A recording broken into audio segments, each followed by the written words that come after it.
بسم الله الرحمن الرحيم، الحمد لله رب العالمين، والصلاة والسلام على نبينا محمد وعلى آله وصحبه أجمعين. نحن في الدواسر نعاني من إغلاق التقاطعات حتى يضطر الناس ما يقدر يعني يلف إلا يرجع مع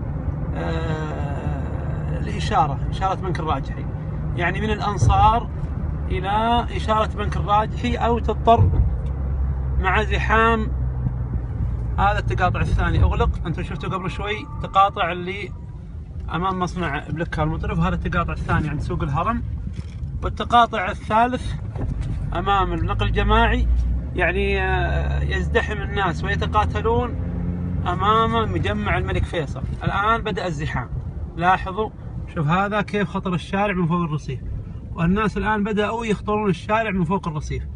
نرجو من من المسؤولين في وادي الدواسر، من المحافظة والمرور، أن يعيدوا النظر. الآن الشارع متوقف من الهرم إلى إشارة بنك الراجحي. الآن هذا رجل يريد أن يتجاوز، يعني يداور مرة أخرى، وهذا شيء لا يعقل.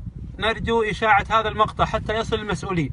اتصلت بالمرور وقالوا ما نقدر نسوي شيء. هذا رجل أيضا يريد أن يتجاوز، أنا ما نقدر نقول شيء، شو قدام عيونكم. واتصلت بمسؤول في المحافظة وأيد إغلاق هذه الفتحات، وحنا والله تعبنا.